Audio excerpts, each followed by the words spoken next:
Salam alaikum. Dans cette vidéo, on va voir les structures itératives. Prenons ce programme qui calcule et affiche la moyenne des 10 notes. Si on va l'exécuter, donc je vais donner la note numéro 1, la note numéro 2, 34 par exemple. Donc il va accepter la note numéro 2, 78, il va l'accepter. Donc vous pouvez constater qu'il va accepter toute note saisie puisqu'il n'y a pas de contrôle sur cette saisie. Donc dans cette vidéo, on va voir comment contrôler cette saisie. Pour chaque saisie d'une note, on ne sait pas combien de fois l'utilisateur du programme va se tromper. Mais on sait que dès la première saisie, il peut donner une valeur correcte.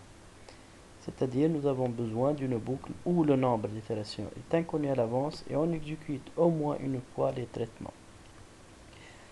Donc on va utiliser une nouvelle structure. Cette structure s'appelle structure itérative à condition d'arrêt. On va modifier maintenant notre activité, l'activité précédente, qui sera écrire une analyse permettant de lire 10 notes de 10 élèves, puis de calculer la moyenne générale, sachant que les notes doivent être entre 0 et 20. Donc on a ajouté la contrainte que les notes doivent être entre 0 et 20.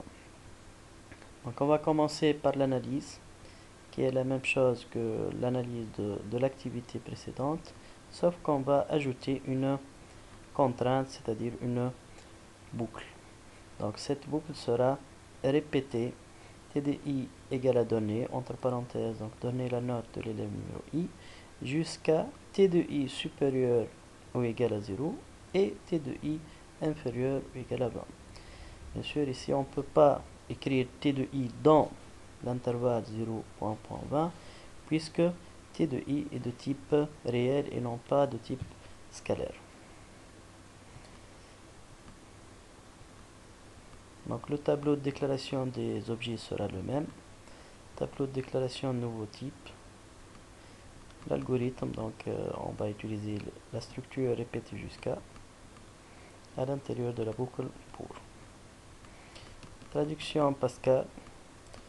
Donc vous pouvez constater ici à l'intérieur de la boucle pour, on a écrit repeat until. Repeat until est une seule structure. Donc on peut éliminer begin and. C'est une seule instruction, donc on peut éliminer begin and ici. Donc on fait un petit résumé. La boucle pour en algorithme et en analyse est écrite donc de cette façon. Répéter, écrire les traitements jusqu'à une condition. Le nombre d'itérations est inconnu à l'avance. Le nombre d'itérations minimales égale à 1. En Pascal, donc on écrit repeat, traitement, until, condition, et après la condition, on doit écrire point virgule. Donc la condition est une expression booléenne. La présence d'une instruction pour modifier l'état de condition est obligatoire. Donc il faut à l'intérieur de repeat until, il faut mettre une modification de l'instruction.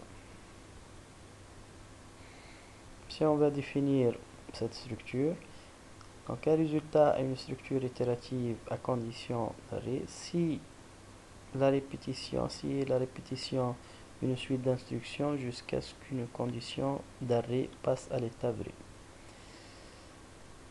Au niveau de l'analyse et de l'algorithme, donc la syntaxe sera répéter une suite d'instructions à répéter jusqu'à une condition d'arrêt qu'elle soit vraie. Si elle est vraie, on va s'arrêter. Au niveau de Turbo Pascal, donc il faut repeat suite d'instructions until condition d'arrêt. La prochaine fois, on va voir les structures itératives à condition de continuité.